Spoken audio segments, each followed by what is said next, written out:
Hello and welcome to Books and Us, the podcast about learning about new ideas and getting inspiration from books. I'm your host Ranjit Monga, and every week I talk to authors of books in the non-fiction category, from which we can get a wealth of knowledge and information. If you would like to read about the podcast interviews, you can visit the website www.globalbihari.com and search for the column Literary Speaking. Where one of the features I propose of that we can recognize in Indian architecture is this notion of flexibility. In architecture, one of the ways it manifests itself is in the way that you use one kind of space for multiple uses. Within the fort, for instance, it's you do have certain assigned uses for certain spaces. So the Divan-e-Aam is a hall of public audience, the Divan-e-Khas is a hall of private audience, but that is not the only function. Most of the architecture was replicated outside in the city. People, who were living outside the fort, they were interacting. There were markets that were open. The monarchs would come out and, they would be shopping. Chani Chowk was the elite market. There were markets for common people. There were flea markets that were held inside the fort.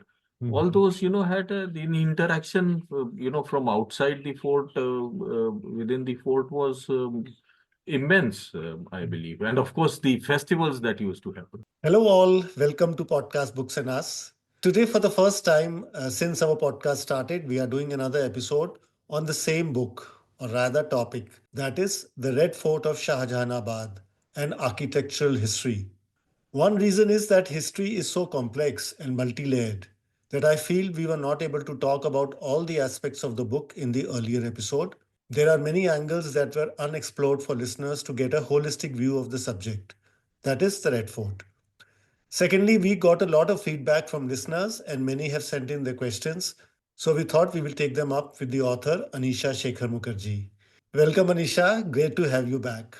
Thank you, Ranjit. Thank you for inviting me again. And I'm very pleased to continue our conversation because, as you said, the Red Fort is such a complex structure and it has so many layers. I don't know if we'll be able to do justice to all of them today either because, even the book, which is about 400 pages, I feel doesn't Yes. touch upon many things.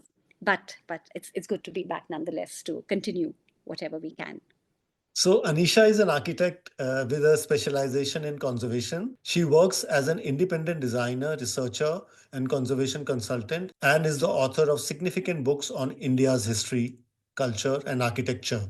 In this book, she has unveiled the socio-economic, political, and familial context of the Red Fort and the city built around it by Shah Jahan, the Mughal emperor. So, we are going to focus today on the emperor. Also, we have another guest later in the program, Ashok Mathur, who was born in Shahjahanabad and continues to live there in his ancestral home, which itself was constructed 120 years ago. He will share his insights into life in the walled city and how it has changed over the years. So, Anisha, let me first start with some of the feedback that we got from our listeners. Sibesh Sen from Mumbai writes that the podcast is lovely. How much of research would have gone into writing such a book? And what brilliant people were there who built such forts and palaces? Thanks for sharing. That's very true. Yes. Yeah. Lots to learn from them, I think, even today. Vinayak Rao, who's a scholar himself, writes that I very much like two things. How Shah Jahan conceived it as a space and site with free access and no barrier between the Aam Janta and the ruler, soon goofed off by his son. But Anisha made an interesting point there, very perceptive. It was to say that those were the times of confidence and self confidence. This intangible factor of self confidence of an age or a period matters so very much. And he also says that he loved the discussion on the kind of balance sought between built spaces and open spaces. The orchards versus lawns thing was very instructive to me. So, Anisha, this Vinayak, brings up this topic of the confidence and the self-confidence of the age and also of Shah Jahan. So, actually, that's what I felt last time that we were not able to explore was that what does the architecture say about Shah Jahan, the personality, and how his persona as projected into the world how it had changed from previous times, from Akbar's time, from Jahangir's time. Right. So, first of all, I want to thank you again, Ranjit, and your listeners for writing in and sharing what they thought. Very kind of them to have liked the podcast and the discussion. And I must say, they picked on some very important points that I wish to communicate, which is the relationship between built and open space, as well as the kind of the cultural self-confidence that was presented by the emperor, and therefore that was felt presumably by a large section of the populace as well. Regarding the personality of the emperor and what we can read of it from the architecture of the Red Fort, I think that's a very interesting question, because you see, as an architect and as somebody who writes an architectural history, I feel very strongly that the primary source on architectural history is the architecture itself. Yes. Not really what is conventionally regarded as primary source, which are the texts that may be contemporary with the founding or the setting up of a particular piece of architecture. Because what happens is that any text, even if it's contemporary, even if it's an eyewitness text, let's say, is coming to us through the filter of the person who's writing it, who's seeing it, who's narrating it. So that's point number one. The other thing is that architecture is a multi-dimensional experience. And to communicate it through what is essentially a two-dimensional mode, whether it is writing or it's even maps and photographs, is extremely difficult. So it's therefore there's always a kind of loss in transmission or a loss in translation, so to say. That's not to say that primary texts and maps and photographs are not important. They are very important, and I've used them extensively in the book to piece together what I can understand about the fort. But I'm just trying to position the fact that the architecture is the first thing really that you can approach to understand the history of a certain period, the architectural history of a certain period. Of course, you have to know how to read it, Yes. and therefore, with historical architecture, that's a big challenge, because very often it's lived through many human lifetimes, and therefore it's changed. So how do you separate the different layers? And that requires both observation and perception and training. With the Red Fort, though, I'm kind of walking into my own trap, because I've said that I'm going to use the architecture to communicate the personality and persona Yes. of the emperor.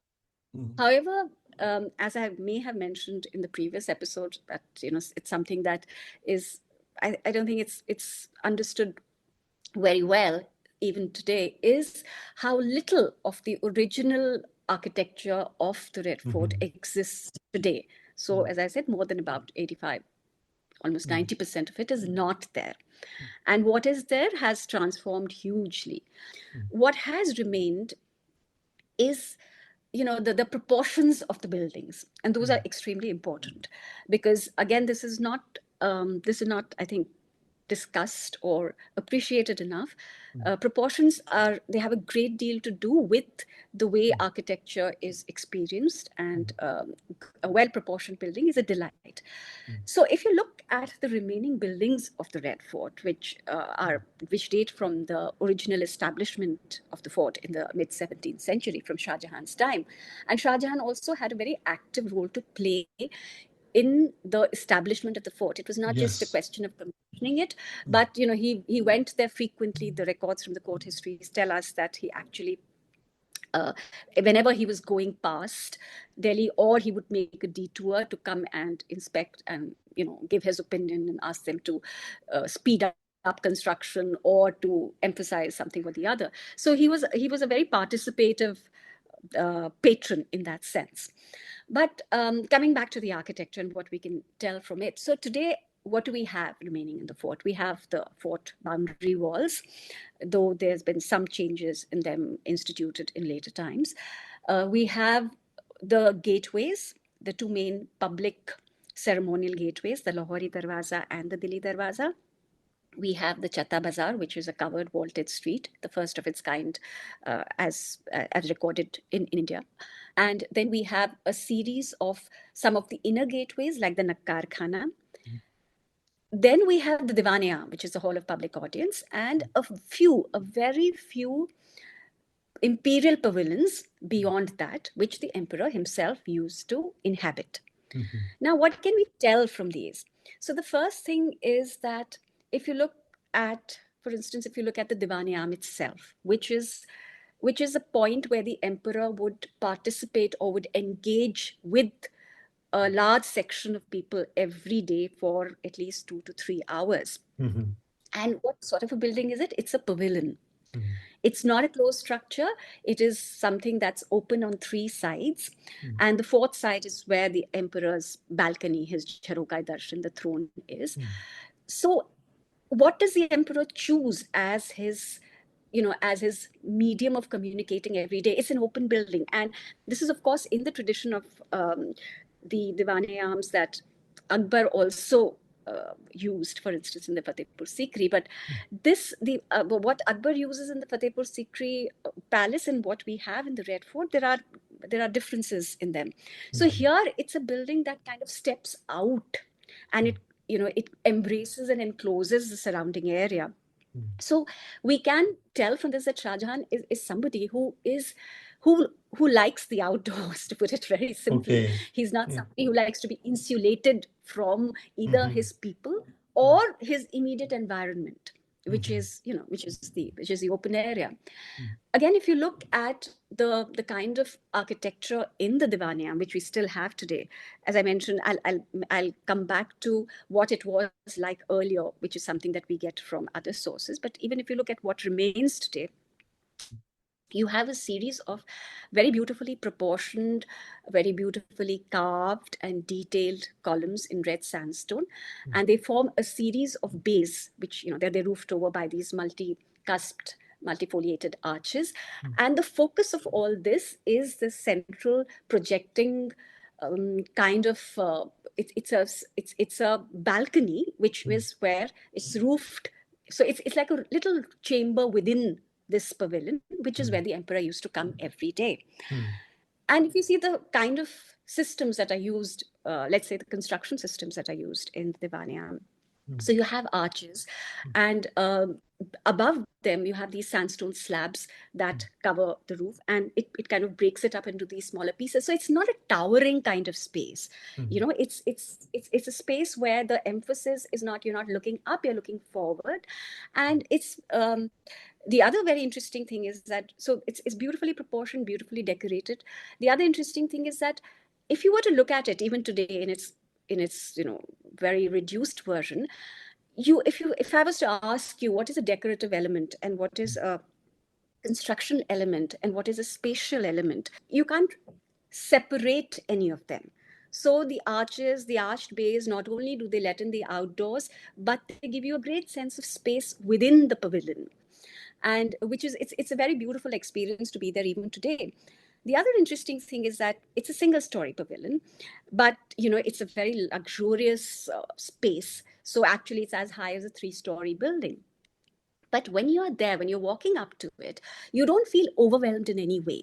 So you can have architecture which is grand without being and it can produce a sense of exhilaration in you. That's what Divanayam does. And you can also have architecture that's grand, which makes you feel very insignificant. So again, the Divanayam communicates that, and I think that speaks for the sensibility of the person who's commissioned. Of course, we have to give credit to the actual builders. So I do take exception to lots of people who say Shah Jahan built it. He didn't build it. He commissioned it, and he was a very, very interactive, involved, very perceptive kind of patron. But of course, there were other people who built it. There were craftspeople and masons, and all of them were in fact rewarded and publicly acknowledged when the Red Fort was inaugurated. We have that in records in the court histories. So, but just from this little building, we can get a sense of the kind of persona that Shah Jahan had, the fact that he's a very evolved, he's a person with refined sensibilities. He doesn't need to shout out the fact that I'm the emperor. He can communicate it in a way that proclaims that he's an emperor, while not making any of the other people who will be using that space feel insignificant, right? So they're all sort of participate in the beauty of that pavilion. If you go further beyond the Divanayam to the few existing imperial pavilions that remain, including the building that Shah Jahan used to inhabit for his own use, where he used to sleep and where he used to interact with his family, the Khwabga, the Rang Mahal, the Toshakhana, the hammams, the Hayat Baksh, which is the garden. You notice that again, there's this typical image of Mughal architecture that it forms of, I mean, if you look at Wikipedia, you look at Encyclopedia Britannica, though you'll get certain conventions that they'll trot out that, it consists of bulbous domes and multifoliated arches and large Ivans and things like that. And that's not completely false either. Mughal architecture has those characteristics, but that doesn't mean that it is only that. That is true for large complexes like mausoleums and tombs. But the Red Fort is essentially a complex to be lived in on a daily basis for a multiple range of activities. So if you look at the Red Fort, you will notice that the bulbous domes that are kind of characterized or linked so kind of inevitably with Mughal architecture are present. They're very sparingly used. They're only in about 2 or 3 places. So, for instance, the emperor's tower, the Musamman Buj, where he comes every morning, and that's where he presents himself to his people who are there on the riverbank. That was topped by a dome, and you had then domes on the other 2 ends of this river face, which so basically they culminated the public expanse of the Red Fort on the river face, and that's essentially it. And you had little domes on some of the chhatris, but the rest of the space is not. Again, as I mentioned, it's not a multi-story, 3-story building. They're spaces which are designed for the human being. So there's a very humane scale to them.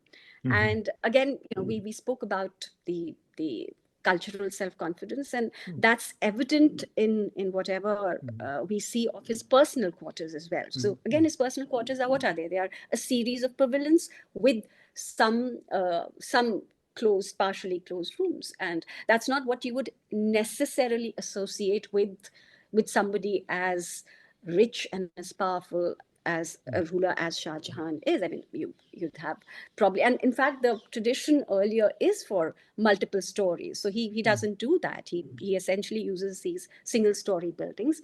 And again, I think it points to the fact that he's somebody who is not caught up in his own self-worth. Again, he's presented in many ways. There is this contrast that's drawn, which is partially true, between him and Akbar, and the difference between Akbar's personality and his, and the fact that Shah Jahan is a more formal, ceremonious person, which might be true in comparison to Akbar, but it's not as if he's somebody who's completely shut off either from people or from the outdoors. And the third thing that I'd like to point out, for which we need to essentially kind of fill in the blanks, because the way we look at the fort today, we see everything practically in a glance, because you have these isolated buildings which are open to view. And originally, each of these buildings had their own courts or sub-courts, their own smaller areas. So you can think of the Red Fort as a large plot with smaller plots within it with their own little, buildings. So for instance, the Khwabga or the Rang Mahal or the Diwan Khas, they each had their own little, or I mean, I'm saying little in comparison to the Red Fort, but they each had their own separate forecourt, which therefore created a kind of microcosm within the larger fort. What it also did is that then you could, Shah Jahan is presented as somebody who's very, very keen on symmetry and very almost rigid about having bilateral symmetrical places. But if you look at the fort as it was originally designed, each space in itself is, it has notions of symmetry and proportion and balance, but it's not as if everything is a mirror image of everything else. It isn't. And there is a lot of variation, there are a lot of differences. So, and the reason that that could happen is that you had these little, um, areas which are carved in the larger area of the fort. So you have opportunities, therefore, to be very creative, to improvise. And that's what you see. Again, if you look at the emperor's palaces, where are the emperor's palaces? They are on the riverfront. And this is something that a lot of people, as I said, they keep saying this very frequently about the fact that this is not really a fort. How is it a fort? Because it's not got a staggered entrance, and the emperor's most private areas are directly on the riverbank. There is no other, another boundary between them, and so that's, of course, it speaks of the power, I think, of the emperor at that time. The fact that he did not anticipate any kind of a threat. But if you look at the views that are made of, the views in the sense, the drawings that are made and the photographs that we have of the river face before the destruction of so much of the fort, we see that again there is a kind of vocabulary or an architectural typology that is used, which consists of elements like pavilions and jalis, and screen walls and all of that. But there are differences between them. It's not as if it's, you have the emperor's Musalman Bhuj in the center, and on both sides they're absolutely identical kind of buildings that are made. There is a lot of variation in them. But the way it's perceived, the way it was communicated, was that the experience was it was interspersed, so that it's like a series of spaces you go through. Each space in itself is beautifully proportioned, balanced, but each space is not identical to the other. It is not a mirror image. It has its own kind of proportions. Some spaces are square, some are rectangular, some are stretched in a certain way, because everything finally boils down to the function. So I think it shows the fact that he was a great pragmatist, despite the fact that he was extremely creative and artistic. But at the bottom of it all, he was a great pragmatist. And the last thing that I would say in support of that is something that we can still see, which is the Salimgarh fort. So the Salimgarh fort is something that is already there on the site that the Red Fort is constructed on. It's about 100 years before the establishment of the Red Fort, and it is integrated into the design of the fort. It's not knocked down, it's not kind of hidden, it's integrated into the design of the fort. So that also points to the fact that he's a pragmatist. He's not carried away by this notion of no, I must have identical notions, which is, I think, very different from what he's presented as. Because most people look at the Taj Mahal or look at the grander kind of large buildings, and they base their opinion of what the emperor was like, what his period was like, primarily on that. Whereas that, as I said, is a memorial kind of a building. This is the place that was lived in. So this gives us lots of clues, and I could carry on, but I've written about them at length, especially in the 2 chapters in my book, which are the city within an imperial domains. So, but just 3 or 4 main points that tell us what he was as a person. He was a pragmatist. He was extremely creative, very involved in the arts, and very somebody who had a great love for the outdoors, who wanted to, each of his living experiences was integrated with them. And I think finally, something that perhaps we can all learn from today is how do you integrate work and pleasure? So it's not as if when you're working you have to shut out everything and then you have to go and do your recreation separately. I think the best thing is if you can integrate the two, and that's what we see in the architectural spaces that we have in the fort. That spaces of work are places of beauty, and they're places where you can actually, they're places of multi-sensory pleasure, actually. One interesting thing I found in the book about Shah Jahan is that you have also described from the pictorial representation of Shah Jahan versus Akbar that the concept of the emperor had changed so much that Akbar used to project himself as a person of the masses, whereas Shah Jahan always his paintings always had a perfect profile, and Yes. he was shown to sitting on a little pedestal with a halo around his head, which was a Yeah. change from Akbar. Yes, so well, the halo around the head is something that actually started this association with the sun started from Akbar's time.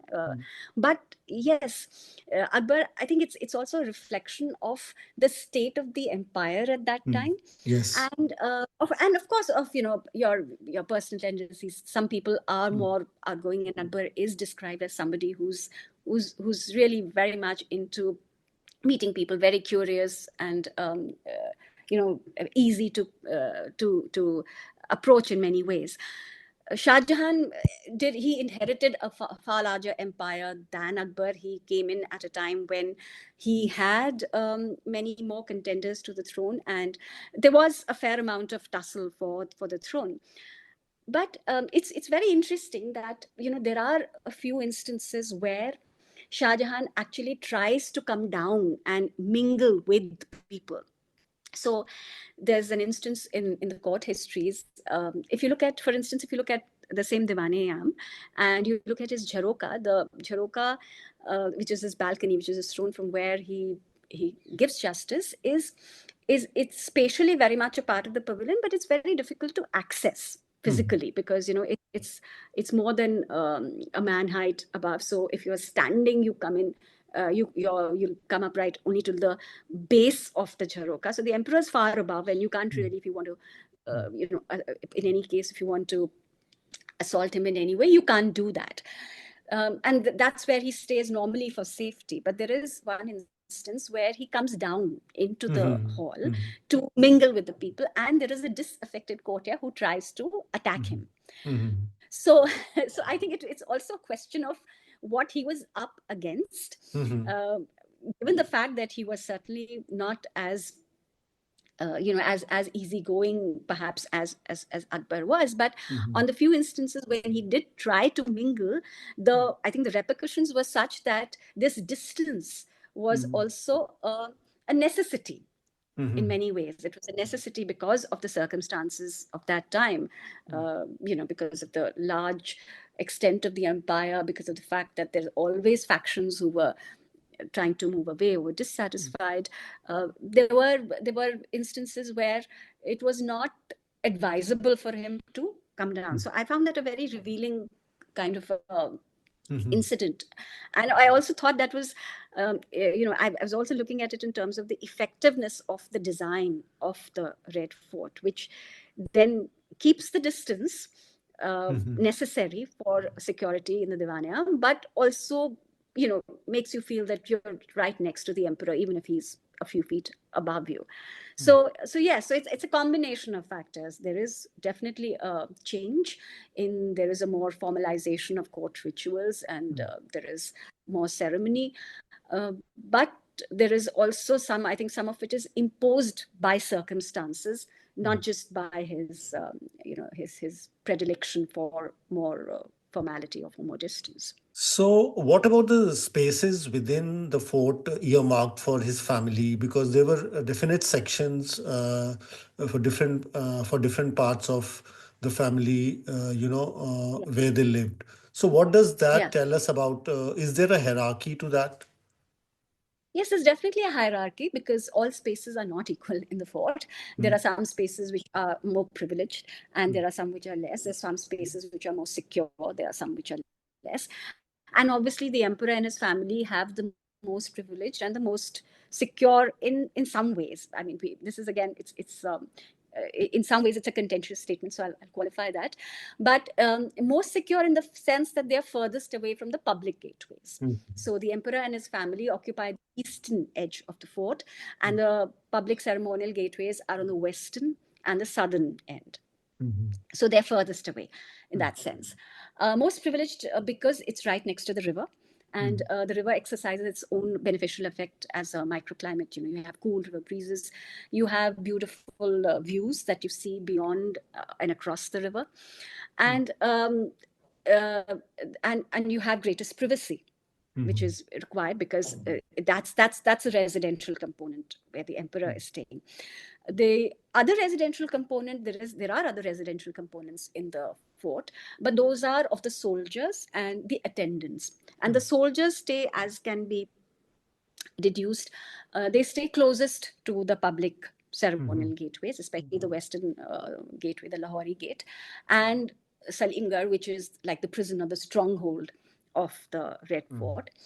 And the attendants, there are some attendants who are directly part of the emperor's family, his wives and his children, and they again the hierarchy there works like that those who are the closest members of the emperor's family stay Closer to closest to them. the Yeah. to him and to the riverfront terrace.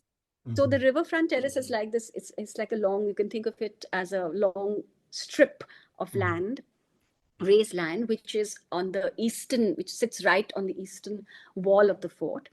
And the emperor has his private areas, the Hayat Baksh garden, which is his private garden, the hammams, then the Divani Khas, which is the hall of private audience, where it's used for private and semi-private functions, as well as public, some public ceremonial functions as well. And then his sleeping quarters, then the Rang Mahal, which is like a buffer zone between him and his family, and then his family's quarters. So Jahanara's pavilion is supposed to have been right after Rang Mahal. And then there are another couple of pavilions there. And then the rest of the Seraglio or his family are uh, in the quarter between this eastern terrace and the there's a street which used to come in from the Delhi gate, from the Delhi gate of the fort. So that huge quarter, that's where the rest of the family stays. But there are lots of attendants also. And the closer you go to that public street, the hierarchy shifts, in the sense that that's where the support sector of the Seraglio stays. But within the Seraglio, you again have these different kind of smaller areas where it's like there are different pavilions with their own forecourts, etc. And I wanted to qualify two things. So I spoke about the fact that it's a measure of privilege, which it is that you are closest to the river. But I also think there's, there is, alongside this notion of privilege, there is also this, I think, this sentiment of getting in the beneficial effects of the river in terms of the breeze, the Yes. views, Yes. the Yeah. climate, etc., to the rest of the fort. So what happens is that because it's the emperor and his immediate family who are on the eastern terrace of the fort, the riverfront terrace, which is essentially just a few pavilions interspersed with open areas, and between them and the river there are these jali, these screened walls, and again there are lots and lots of forecourts. So it's a relatively less dense part of the fort interspersed with open areas with jalis. So what happens is that the passage of river breezes can percolate deeper into the fort. And again, I see this actually mirrored in the design of the city as well. The fact that you have noblemen, you have the richer people. For instance, Dara Shiko's Haveli, that's also along the riverfront, a little way ahead of the Red Fort. But there's the same typology, the same architectural type that's followed, which is that basically you have a few structures. Those structures are essentially pavilions. You have lots of open gardens. And so while it helps the people who own those pavilions and who live in those pavilions and gardens, the fact that you have a less dense habitation here using certain architectural types ensures that the river effect can percolate deeper into the fort, deeper into the city. And if we were to flip it, for instance, just as a thought experiment, and think of the riverfront being highly dense and lots and lots of buildings, and not this pavilion typology, but really very little open space, very little gardens, then what happens is that it's effectively like a wall, and anybody who's on the river face gets to see it, experience it, be cooled by the microclimate there, but it doesn't go further. So I found that really interesting, and it's something that when I was studying the fort in the city, the plans, it's something that I realized that it's both. It's how can you use privilege not just for your benefit, but also to generate a larger kind of benefit. And I think that's very interesting, because we tend to, we have this very conventional notion of feudal and monarchical empires as completely completely exploitative or completely self-indulgent. And I find that many things that I notice in the architecture and planning don't seem to support that so much. I'm going to take up these two questions by another author, Geetmala Jalota, who Yes. has written in to ask that the architecture is different, first of its kind. So, what does it say about the people other than social spaces? Is it possible to understand the people? I think you already answered that, at least within the fort itself. Yeah, so I'll quickly expand that to answer what has been asked by Geetmala Jalota ji. Now, the thing is that if you look at the architecture of the fort, it is a first of its kind in many ways, but it's also a continuation of earlier trends. So, what's very interesting about both the Mughals as the patrons and the people that they ruled over is that they are very open to influences and without necessarily mimicking anything. So the first thing, as I said, is it's true of a lot of architecture of that period. But what the Mughals do is that during the period, it's carried to its to its culmination point. So it's like optimalized in many ways. And one of the things that we can understand about the way of life and therefore the people of that time is the fact that there was a lot of diversity of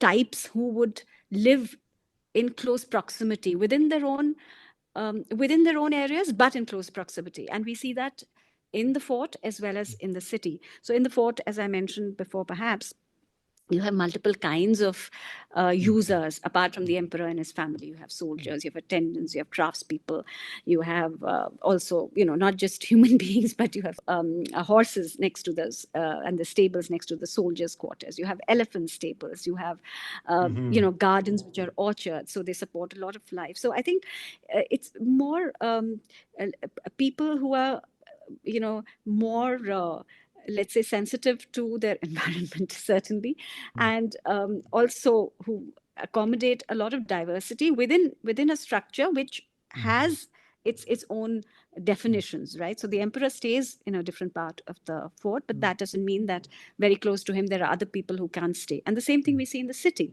You have a lot of noble men who have their establishments in which a huge array of dependents stay, right from their own painters and scribes to washermen, etc. And this is something that's observed by people like Bernier, for instance, who comes into the city. And one of the things that he doesn't like is that he says, in our city, in Paris and all, you have these very grand shopping arcades, and you miss that in Delhi, because he says you'll have one shop which will be selling very fine clothes perhaps, and then next to it you'll have a shop which is selling things like groceries and oil and all. And he's critical of it, but I thought that was wonderful, because it shows you that the markets are for everybody and you've all sorts of things. And so there was a great deal of, I think, commingling in both the fort and the city, which doesn't mean that everything was done together, but there were many opportunities and many spaces to come together, which is something that I increasingly think we are lacking today, both as a people and in our architecture, that we make these kind of very exclusive spaces, both at an architectural and a domestic level, as well as at an urban level. And I think that is not there in the fort. The other thing that is also perhaps, which you see, it's a continuation of earlier times, but again, it's of its own kind, is the way open spaces are used in the gardens, which are as much for living, and they are a huge proportion of the fort. They're a huge proportion of the city. In fact, I came across, somebody who attended the last talking architecture session. In fact, the person from the ISC who was setting it up, and he said he'd gone on a walk to the old city, and I was explaining to him that, and he said, you have these narrow lanes, and I said, yes, parts of it are narrow lanes, but you see, a large part of it has now got built upon. An earlier a huge part of it was actually open. It was green space. And even during the British times, they talk about moving through the city, and they say it's like going through a highly cultivated garden. So there were lots of open spaces which were essentially orchards, and you lived in the open. And I think therefore you also had a lot of acceptance of other species, other creatures, birds and squirrels and bees and all the rest of it, which is, I find, is out of our imagination these days. We don't give space to uh, all that. So I think that's also something that's very, very true of the architecture of the fort and the city. The fact that there's so much of open space, and open space treated as gardens, and gardens which are essentially orchards. They're productive spaces which are suited to our climate. The second question by Geetmala Jalota is that how would you compare this architecture vis-a-vis other Muslim-built architecture in Turkey, Persia? What are the differences, similarities? Well, you see, again, in the book, actually, Yeah. there is a portion where I compare Isfahan and Shahjahanabad. The difference, I think, is primarily twofold. One is a difference of scale. And that, I think, is essentially because of the climate as well as the cultural context of India. So, for instance, if you look at elements like courtyards or colonnades, verandas, you'll see them used in many different parts of the world, but they're used in different ways there and here. So it's a question of scale. So here, for instance, if you look at the courtyards, even the very largest courtyards are such that they can be shaded very easily. First of all, they're not as large as you would find perhaps in some parts of Persia, or certainly in Isfahan. If I compare a space like the Maidan, which was there, you don't have a similar sort of space in Shahjahanabad. You have lots of open spaces, but they're the kind of, you have large open spaces where they can be either shaded. So you have large open spaces. For instance, you have a chalk in front of the Red Fort, but it's under the shadow of the fort wall, so to say, and it also has lots of trees. So it's a shaded space, and your forecourts, which are not planted upon, forecourts which are not gardens, are such that they're again surrounded by colonnades. They're not again of humongous proportions, and there are lots of opportunities of shading them through awnings, etc. All that is built into the architecture. So I think the first thing is really the scale, and the second point is the proportions again. So, for instance, and finally, all of this is, of course, a response to the climate and the geography and the materials that are available. Okay. So here, because of the kind of materials that are available, which is essentially stone and, of course, brick to some extent as well, and also wood, and because of the kind of climate that we have, which is pretty hot for a great part of the year, but also, you have the monsoons and you have the winter season. So you need to have spaces that can be used in different ways in different seasons, in multiple ways. And the pavilion, which is a feature, which is very much a feature, certainly of Shahjahani architecture, also from the time of Jahangir, and to a certain extent also from the time of Akbar, but perhaps carried out to its largest extent during Shah Jahan's reign. Pavilions are very much a part of the Indian building typology. So if you look at Vastu Shastras, they talk about, the terminology is slightly different. They talk about mandapams and, which are essentially these columned halls. So the ways of roofing them, perhaps the technology changes, but essentially the proportions and the scale remain more or less the same. There are variations, of course, they're not fixed. So I think that's one major difference. And in the Middle East, brick is a major element of construction, whereas in India, stone is also a very, very important material of construction. And therefore, the building techniques and the kinds of spaces, the decoration, all that then changes. So here we have a lot of carved decoration inlaid. In architecture, from that part of the world use a lot of brick and a lot of tile work. And again, the decorative systems are more, to some extent, they're more two-dimensional than here, because stone can be worked upon in three-dimensional ways more easily. So you'll notice that of most Indian architecture, whether you call it Mughal or you call it, Sultanate or whatever you call it, or Hindu. Though I'm not in favor of actually clubbing architecture in that way. But that's another major feature, how the material of construction, the scale, the proportion, and then therefore, how is that material worked upon and decorated? I think those are the major differences. Books in Us opens doors to knowledge and an understanding of the world around us. Let's discover together. So one thing you talked about is the Indic traditions, and like the pavilions you were talking about, that the terminology may be different, but they had a lot of similarities with the already existing, traditions in the Indian subcontinent. And Yeah. in the havelis and in the pavilions, what I found interesting was that the rooms were not earmarked or demarcated for a specific use. That you just had rooms and you could use them for anything. But now that has totally changed. Yeah. So, I've actually, I've talked about it in the book as well, about the use of Mhm. space. Mm. I've also talked about this specifically in another book that I've written, which I call Attributing Design Identities and Identifying Design Attributes, where one of the features I propose of that we can recognize in Indian architecture is this, and in Indian traditions in general, is this notion of flexibility. Mm. And this flexibility manifests itself in various ways. In architecture, one of the ways it manifests itself is in the way that you use one kind of space for multiple uses, multiple functions. Now, what happens is that within the fort, for instance, you do have certain assigned uses for certain spaces. So the Divan-e-Aam is a hall of public audience. The Divan-e-Khas is a hall of private audience. But that is not the only function. That might be the primary function. So as you know, as I mentioned, on occasion, the Divan-e-Aam is used for the wedding ceremonies of the emperor's family. On occasion, it is used as a court of justice. On occasion, it is used to actually feed the poor. So all that happens.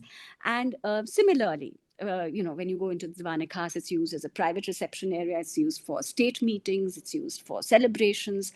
And this then is the feature that you see in different ways in the houses of people as well, or in not the emperor, but also the regular people in the empire. The essential logic is the same, that you have a series of built and open spaces where you're using both the built space and the open space for many kinds of functions.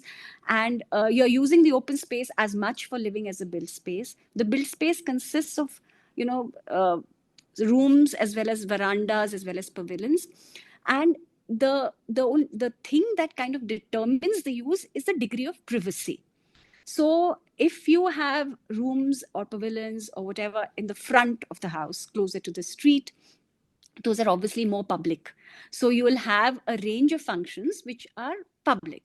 But again, there could be lots of, you could entertain your guests there. You could sit there during the day when there are no more other people. You could use it for private functions. So the use changes according to the time of the day, the time of the season, who's using it. And that's a wonderful thing, because you can make do with, with less, because you're using open space so integrally with build space, and because you're using build space, the same space for so many kinds of functions, you don't have an assigned room for every activity. The same room can double up or triple up for many activities. And so what are you doing then? You're reducing your built footprint, your carbon footprint, as they say in these days. And your building costs are less, your operational costs are less, your living costs are less. And that's at a tangible level. At an intangible level, it leads to sharing. And that, I think, makes for very rich life experiences, and sharing is, of course, it's a loaded word. So Yeah. you also, when you share, you have to lose something. So if you're sharing an Yeah. apple, you only eat half of it, as opposed to if you want to eat all of it. But the act of sharing, the enjoyment in it is perhaps more than if you were to, have it all to yourself, because you're eating it with somebody else and they're also enjoying it. So that's the way it worked. I think it worked at so many levels, which is, and of course, it was a wonderful response to the climate. To our kind of climate, where and anybody who stayed in the NCR knows that their houses will become like ice boxes in the winter, and they'll become like ovens in the summer. And very often you may have experienced it, that you go out onto your terrace and your balcony in the summers and you find that, it's actually quite nice. There's a breeze, but it doesn't percolate into the house, because now we make our houses as rooms with a few openings. They can't be opened up completely to the outdoors, right? And we have demarcated them into bedrooms and drawing rooms and dining rooms, so Yes, that which all flexibility of it is you can't. no longer there. Yeah. Flexibility is lost, and also, if you look at it, how much are you using it? You can't. Exactly. Yeah. I mean, supposing you're one person or two or three or four, whatever it is, you can't be in all the spaces all the time. So that means at any given, I mean, out of 24 hours, the amount of time that a particular room is being used is a fraction. So it's a very inefficient way to design. This is something that we need to look at history, not just as, not just as things past, but as a knowledge that can be very sensible even from today's point of view. Yes, and now we have Mr. Ashok Mathur, who has joined our recording of the podcast. As I said earlier, Mr. Mathur is a resident of Nayi Sarak, which is in part of what was called Shahjahanabad and is now part of Old Delhi. His home is a haveli constructed by his great grandfather 120 years ago. Mr. Mathur will share his lived experience in the area. Mr. Mathur, welcome to the podcast. Yeah, it's my pleasure to be here on this podcast. You're welcome. And did you just hear the last part of what Anisha ji was saying, that earlier, which I'm sure is also in the house in which you are staying presently, that the rooms were not demarcated for a specific use, and it's a very open and flexible plan and experience. Exactly. So, most of the houses were of, similar, kind of architecture. It didn't matter whether you were a Hindu or a Jain or a, or a Bania or a Muslim. I don't know if we can technically call it an Indo-Islamic kind of an architecture or not, but yes, they really were, similar, except for, some uh, houses or havelis which belong to the affluent people. I mean, they had the main gate to climb up a little bit, and for security reasons, they were all more secure houses. Unlike the houses of common people, which had openings on the street, and they had the chabutras, etc., and the Yeah. baithak, of course, yeah, which was used as a common room, occupied mainly by the elders. Okay. Mr. Mathur, there is some noise coming from your this thing. Are you using a? Oh, I am using, but I think the disturbing probably But noises from my birds. In fact, Oh, I I've got some see. birds which I can. Yeah, yeah, Oh, I've got some. oh, that's in so fact, Yeah, so wonderful. that's it's a very old kind of a hobby. That's I have got it from my grandparents. My father Yes. was also fond of these pets, and of course we had some pigeons before, but can't keep them anymore. So we had pigeons and these budgies and some Yeah, exotic yeah, lovebirds. yeah. They, They are they've a, always been there. okay. So they are a perfect ambience to our podcast, and Thank you. But I hope they are not much disturbing. no, no, no, it's no. I fine. think But, we were uh, talking about sharing Yeah, sharing space a little while ago. yeah, So I think that's yeah. nice.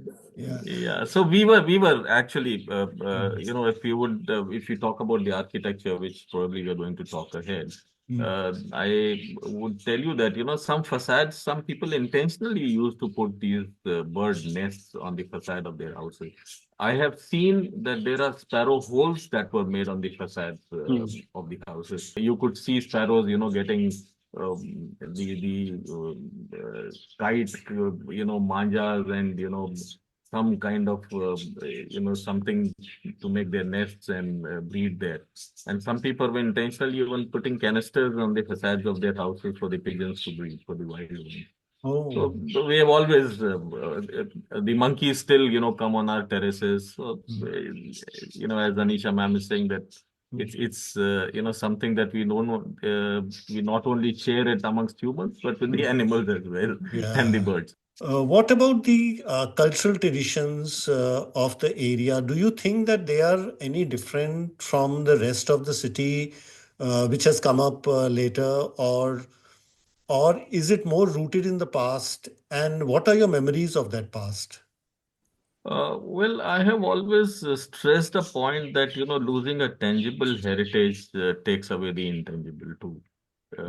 There's a loss, when a haveli goes, there's a loss of language, food, living habits.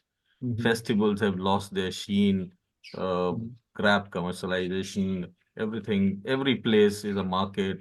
The human Mhm. touch is lost, actually. The community living is lost. Be it going to market to interact with the vendor, greet fellow inhabitants, etc., all is gone. So Mhm. life isn't, as it was, if I would say, in my 55 years of life and about 45 years of, remembering the past. I think life is not as it was. What you've said is gets me back to the role of architecture, because architecture is a repository of life. You conduct most activities in some kind of architecture or the other, which is something that we forget. So therefore, what happens is that when you, as you said, when you lose a certain sort of architecture, you lose a kind of life as well.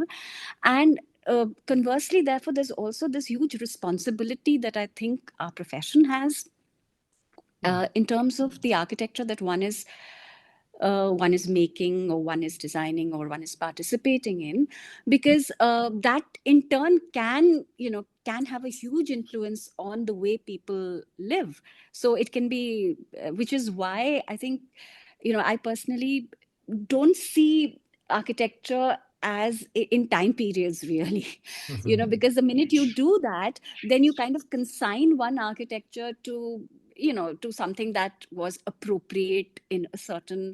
uh, in a certain time. And so this kind of binary between tradition and modernity, which is something that I think is not a very constructive kind of Mhm. way to look at Mm. things. Essentially what you have is sensible systems, Mhm. and systems that are wasteful and not sensible. Mhm. And whatever is sensible and appropriate to a region, to a climate, to a culture, should be continued and integrated. Mhm. Exactly. I agree with you. And, man is we can say, or humans are social animals. So we have the architecture that you would see, or the demography which you will see of the past in Shahjahanabad. You see that, it's community, it was always a community living. When the capital was made, different people from different castes, creeds, professions were brought in by Shah Jahan to make the city, and of course to make it as one of the biggest trading places as well. That quality amongst the humans has is still there. So we talk about the gated societies today. We talk Mhm. about even the not the gated societies. If you would go to these row houses, you go to places like newly built places like Lajpat Nagar, or Defense Colony, or golf links, or we are finding that there is a certain phenomena that is happening, is that people are gating it. I mean, they're Mhm. they're putting gates in it and they're closing it. But I Mhm. think that's human psychology, that you Mhm. want to live in a community. So Mhm. it's still reflective of the past, that how Mhm. Shah Jahanabad was a community living. Mhm. People lived in the streets of the same communities Mhm. amongst others as well. But they created a community. But I think Mhm. Yeah. it's two things that are happening here. One is, of course, trying to create a smaller system within which people, but it all comes back to a sense of security, doesn't it? And Mhm. that sense of Exactly. security is something that is increasingly lost, because the opportunities to behave or to interact with each other at a community level are disappearing, and it's difficult in the kind of architecture we have.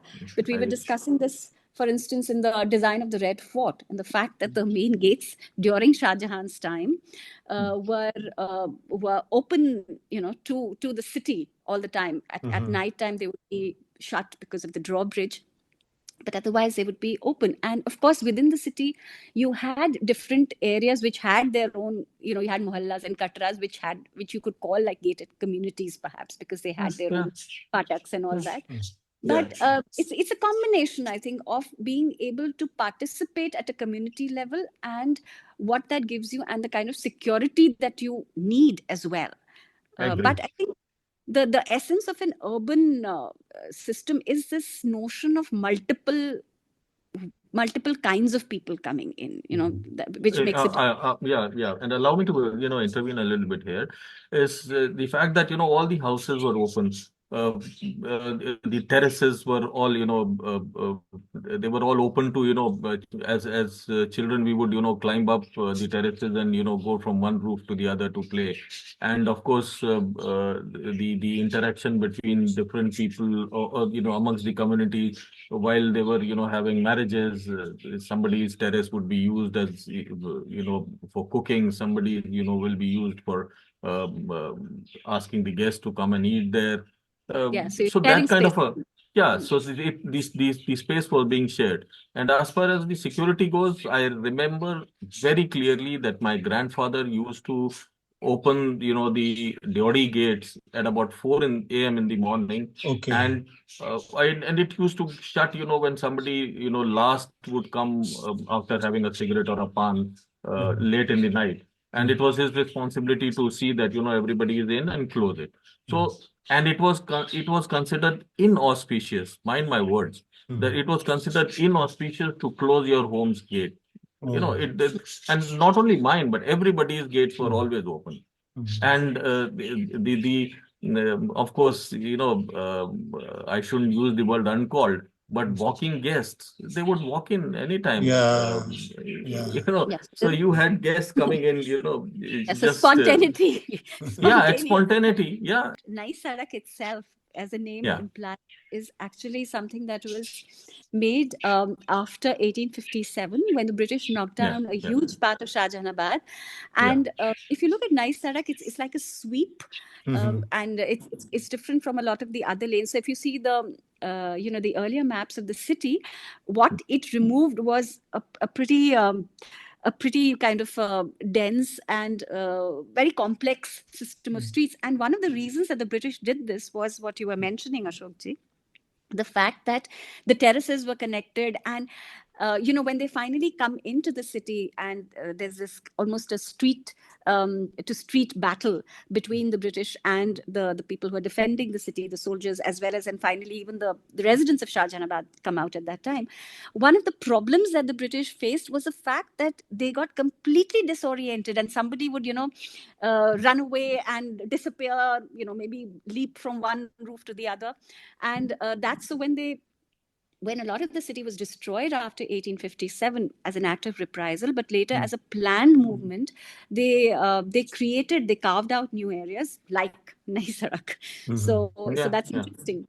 Okay, Mr. Mathur, what about as I was asking, the cultural traditions of the past, like, the festivals which were celebrated, which were a symbol of a composite culture which existed in the city? So this composite culture has always existed. It still exists, actually. The temples have existed, being made and prayed in during the Mughal times, right from Shah Jahan's time till the last Mughal. And interaction of different communities, were always there. Chandni Chowk is a classic example for all the world to see that the temples, right from a Jain temple, right in the right across the fort's main Lahori gate is there. Then there is a Shiva temple besides it, and then coming ahead there is a church. Then there is the Seesganj Gurdwara, then there is this mosque. So Chandni Chowk itself is a classic example of syncretic, lifestyle that has existed. And so we have had, I mean, there are innumerable examples of composite culture. The Ramlila Savari that started during the Mughal time, it is plying on the same route since then for Okay. 100 years. Yeah. And the Taziyas, and of course, the use of the convent schools by the residents of Old Delhi, starting of a convent college, St. Stephen's from the innermost lanes of Shahjahanabad. Don't they all speak about the composite culture? Yes, Yeah. they. Yeah. Uh, Indraprastha school was basically started for Hindu girls, but now it's still being used by all the communities.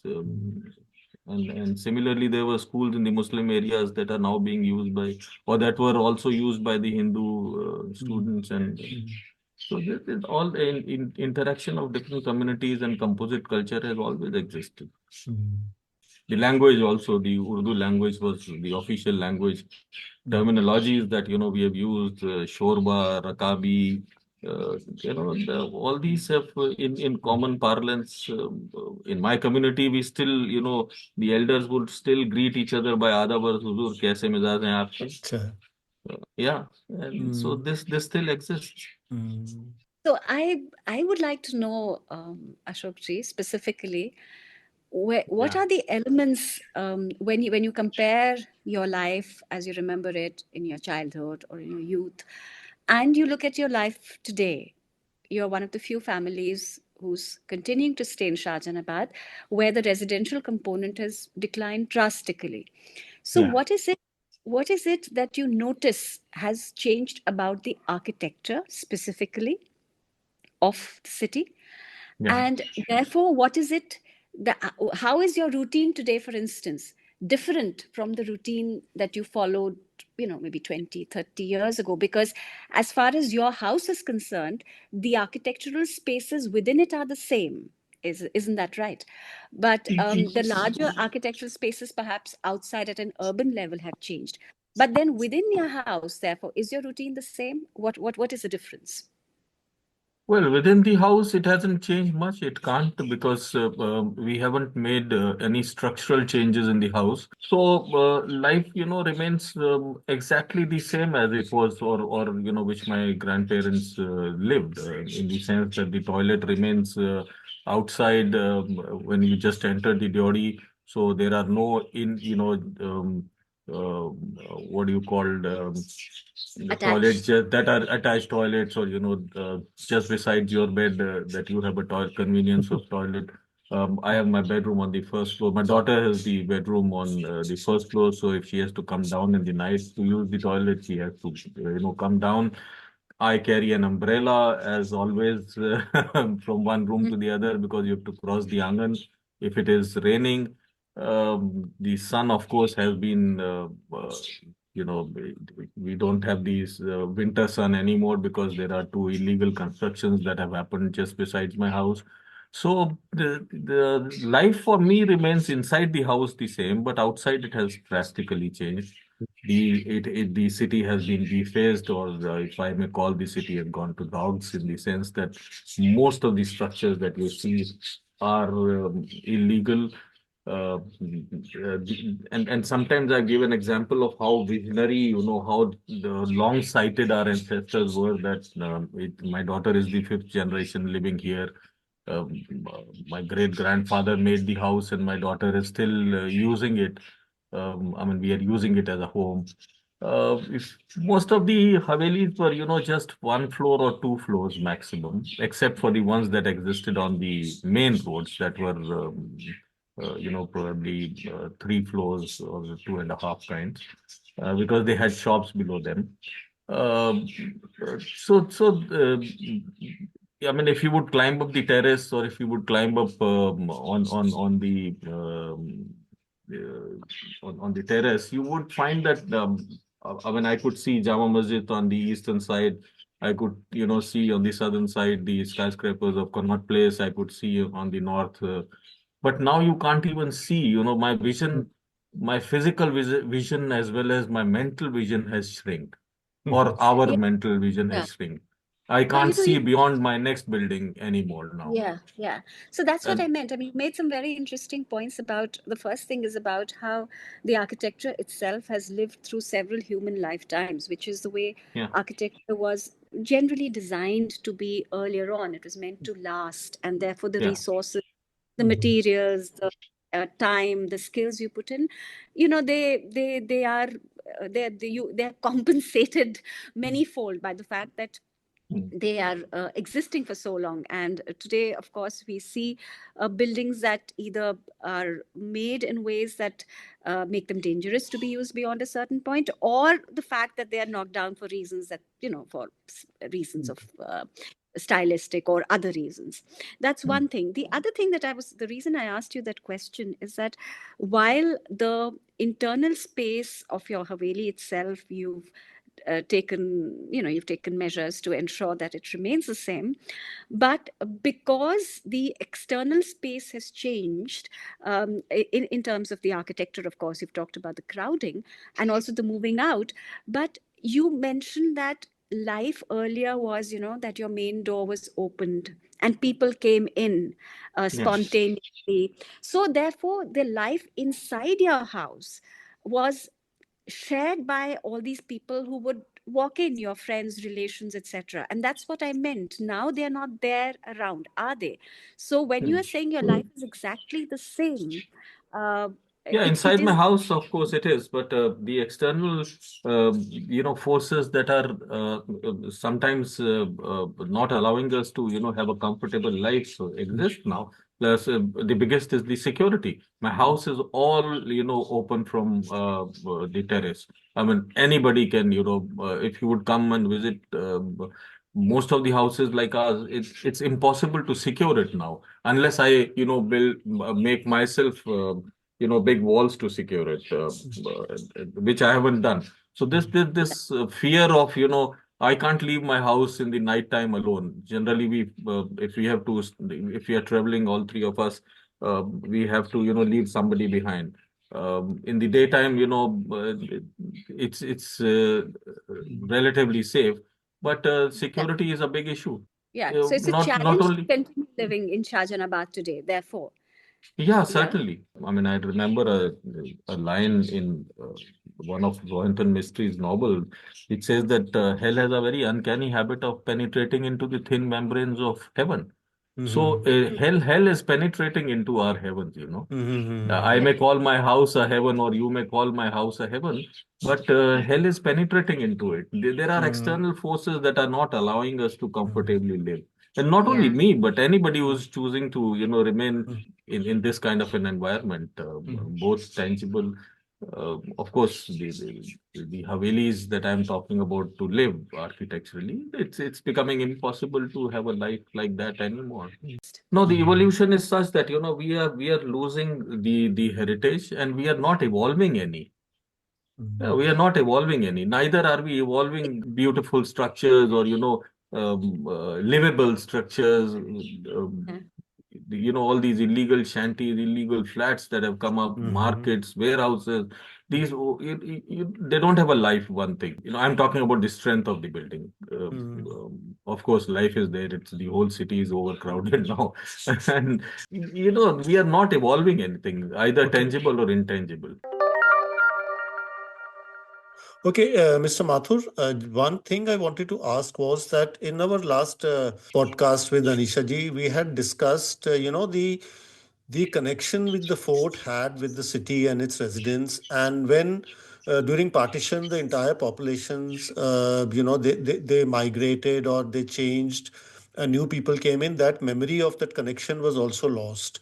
So, do you have any recollections in your culture or in your traditions that what were these connections with the fort? Like, how would you perceive your life with that of the fort? Well, a lot architecturally was, I think Professor Anisha will be able to, brood on this point more, that most of the architecture was replicated outside in the city. So, and as she said that the gates of the fort were always open. So, this intangible culture was also something that was reflected from the fort only. So the fort, and of course, the trading that took place, people, who were living outside the fort, they were interacting. There were markets that were open. The monarch would come out and, they would be shopping. Chani Chowk was the elite market. There were markets for common people. There were flea markets that were held inside the fort.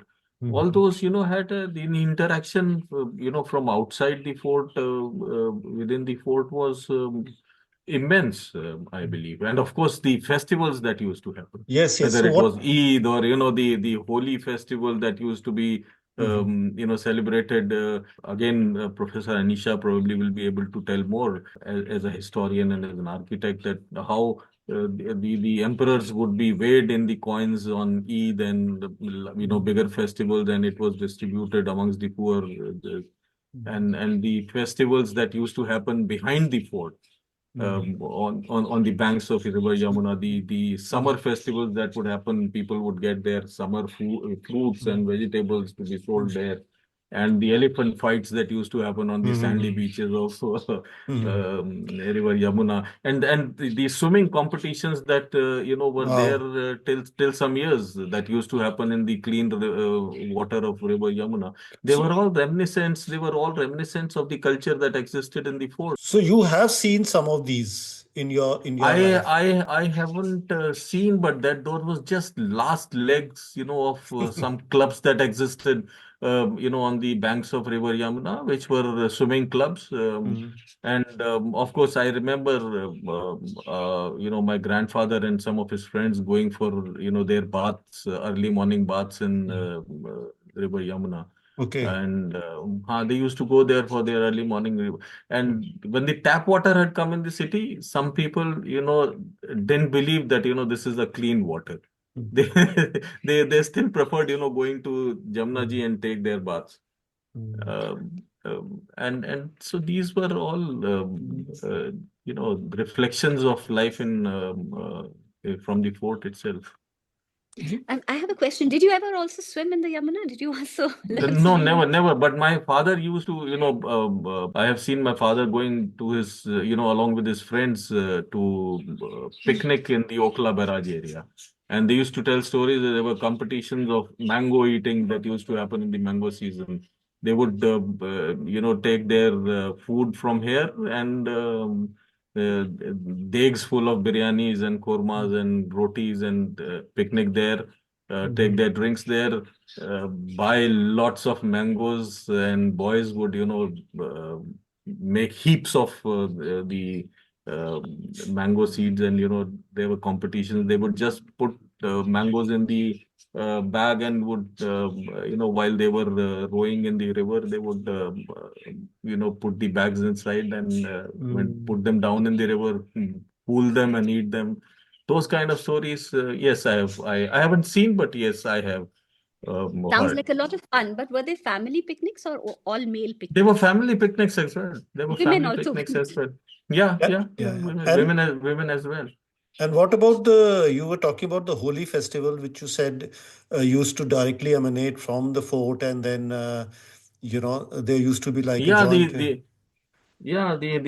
the festivities, the Holi, generally you would see that the Holika is being burnt on the crossings across the city.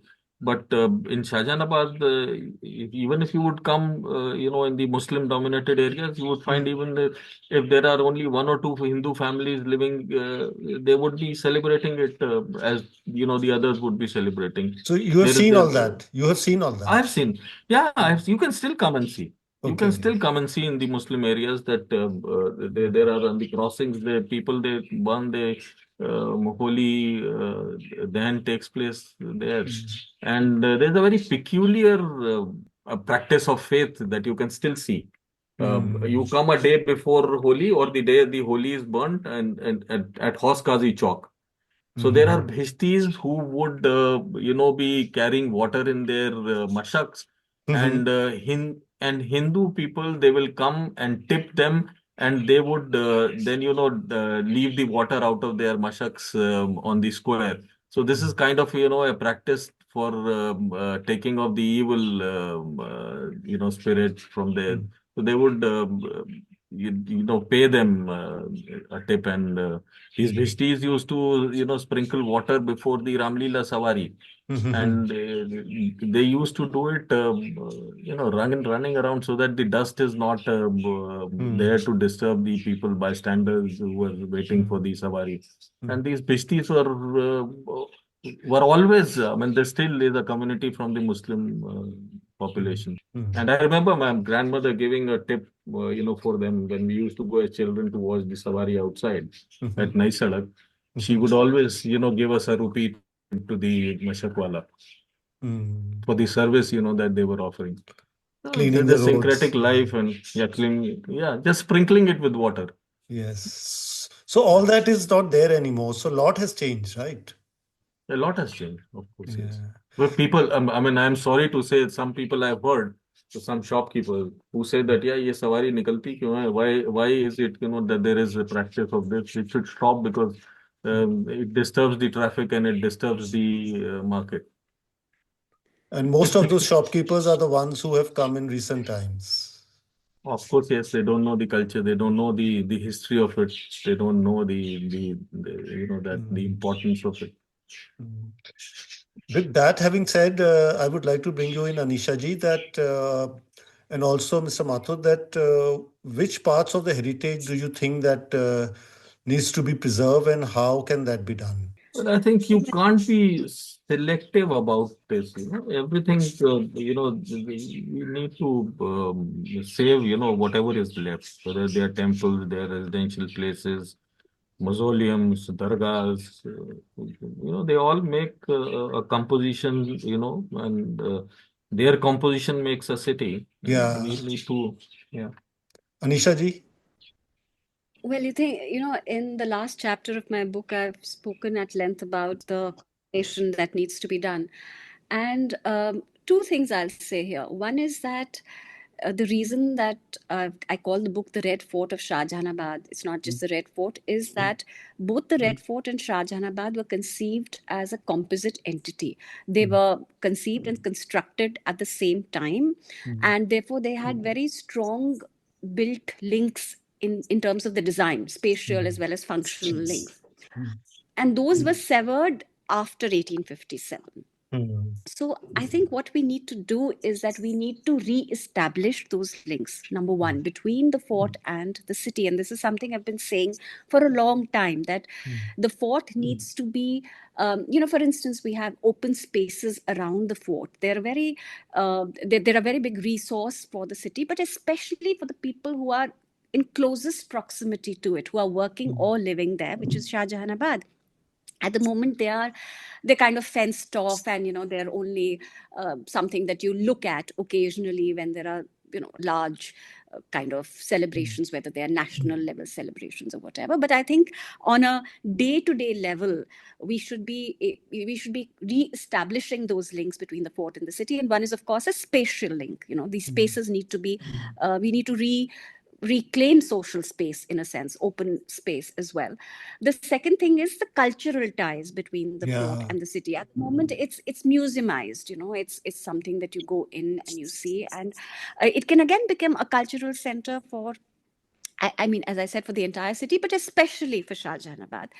And the third thing is that, which is related to the way Shahjahanabad is perceived today. So it's perceived as an interesting place to go for a food walk, or to visit and buy certain kinds of things. You go to Khari Bauli and you buy your spices, and then you go to, Dariba, or you go to Kinari Bazaar. So you go for specific functions, but that's all that you do. It's become a very one-time kind of visit experience. You don't look at it any longer as a city, because a city means not just shopping, not just wholesale. It means residences. It means life at different times, at different levels.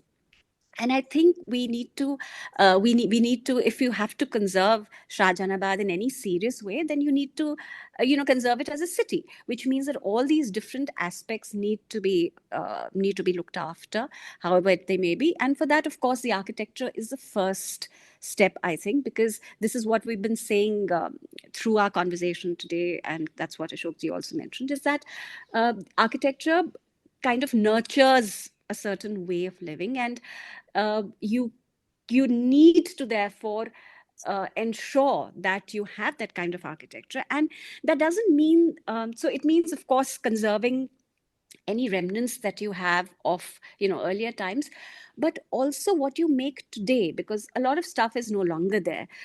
So there are aspects of, for instance, volume. So Ashok ji mentioned the fact that his haveli is now dwarfed in by these towering kind of constructions on both sides.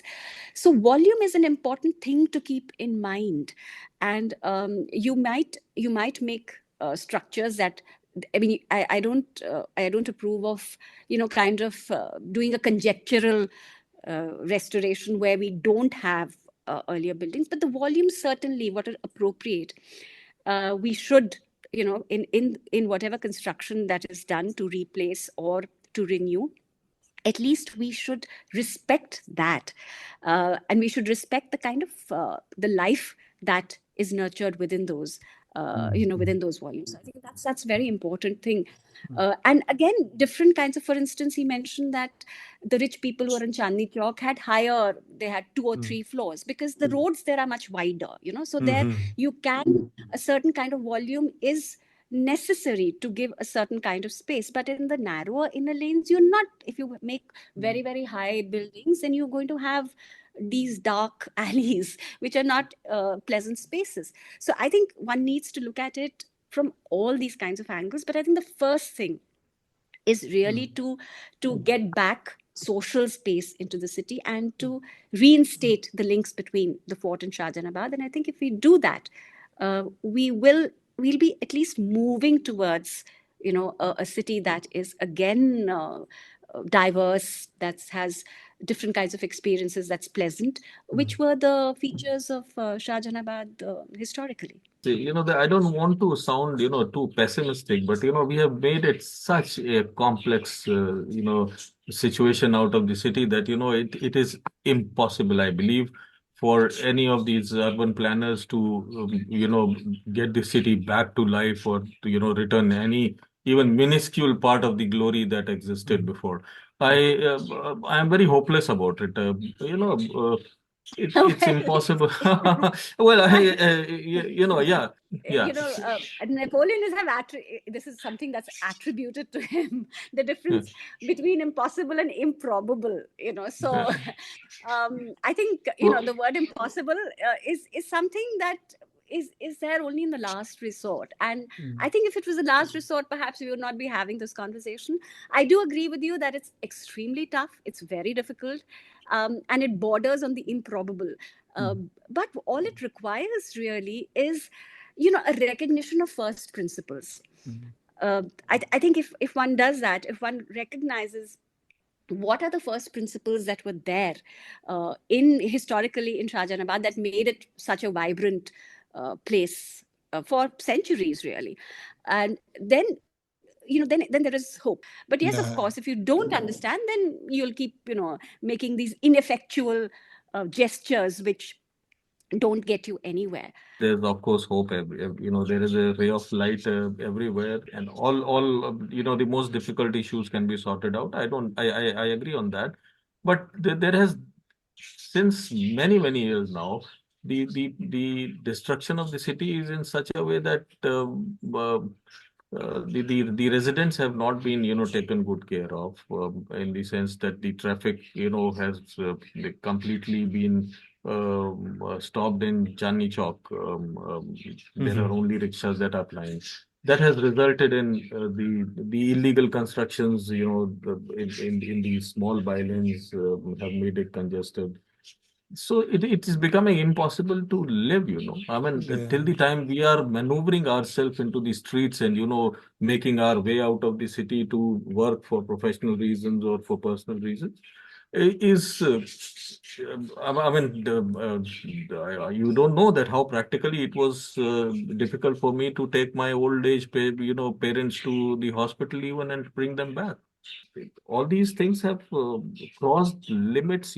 If we were to turn this conversation around on its head and say that yes, granted that the governing agencies and the professional agencies haven't been able to do anything, forget spectacular, anything even sensible for the city, uh, perhaps if the few remaining residents, I mean, one way to get Yeah. around it is to Yeah. form a community, and so the few remaining residents, is there a network of them, or if there's not, then maybe there's a No, possibility. there are none left. There are none left.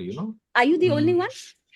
Well, of course, yes. If you come, I mean, you need to make a visit to, see the practical reasons of discomfort here. So when you come into my street called Roshanpura, the whole of Roshanpura had, at least about 200 to 300 havelis that belong to my community. Now, you can count on the pores of the fingers that these are the kind of people left. So there are only 4 or 5 people, people from my community who are left residing here. Right. No, I had a question. Apart from your community, in other in neighboring areas, there Yeah. must be some residents, certainly. Yes, there are, but Yes. there I'm are, wondering. but very few old Shahjahanabadis left. Most of the marketplaces that have, I mean, most of the havelis that have now been converted into marketplaces. And let me tell you, then when I say that all the terraces, all the roofs were all attached, the culture was such that nobody would be peeping into anybody's house. Were you seen doing that? It was considered to be a crime. That you climbed on somebody's terrace and you were peeping into the angan of somebody and crossing the limits of privacy. But today I can't control people who don't belong to the city peeping in my house. So that's what we can come back to a observation that we made earlier in the conversation about the fact that if you have a kind of architecture that is made for community living and then the community is not there, then it doesn't work. So that's Yeah. obviously a problem. Well, Okay. I do hope for all our sakes that that Yeah, me too, me too, there me is too. there is a way out. Yeah, yeah. And If I may say, if I may say to end it here, that we are lost in our own city. Or lost in time. The whole streets, the whole area, the whole mohallas, they all belong to community living. But when I step out, I am a stranger myself. People don't yeah, well, recognize me. I don't recognize people outside.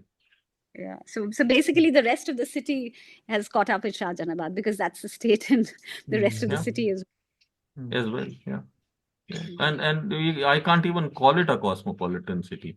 Yeah, because it's not made like that. Yeah. But Yeah. I mean, it's a shadow of what it was. So Yeah, it's yeah, naturally, it's not that anymore, yeah. certainly. But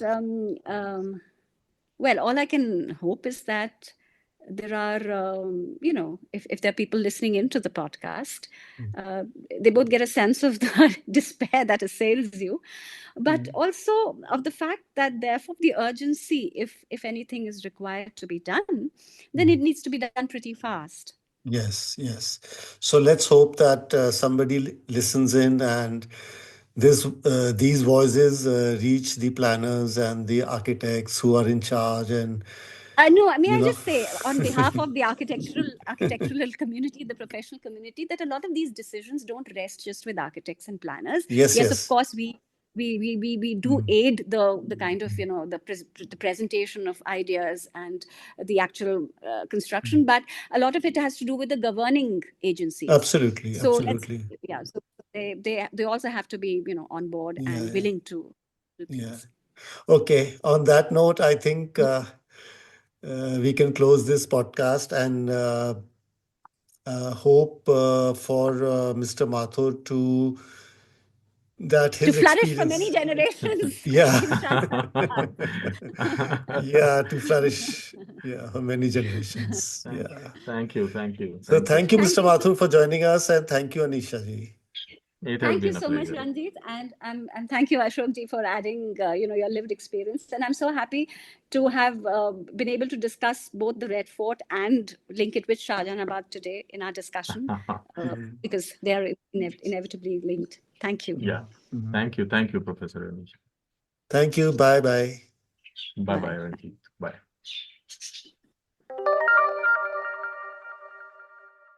So that was Anisha Shekhar Mukherji talking about her book, The Red Fort of Shahjahanabad, an Architectural History. You were also listening to Ashok Mathur, a resident of the Old City, talking about his experiences of living in the historic city. Today, for the first time, we shared some of the feedback from listeners. I would also like to mention the feedback from Sandeep Sen, who writes about his recent visit to the Red Fort, and he says that he was shocked to see that so many areas and buildings inside the fort were out of bounds for visitors. He says it's time historians voiced this, that the tourists feel cheated when they just walk around seeing nothing. Even the museum at the gate, he says, which was earlier open to the public, has been closed. Well, Sandeep, thank you for writing in. I myself haven't been to the Red Fort for many years, so I can't say which buildings are out of bounds or which one can see. So perhaps we can explore that aspect on another day. Meanwhile, if you have any book or author to suggest to us to take up on this podcast, please feel free to write to me at podcast@raymondproductions.org. That is RAMONPRODUCTIONS.org. So that's all for today. Thank you for listening in to the podcast Books and Us. This is Ranjit Monga signing off. Till next time, goodbye and take care.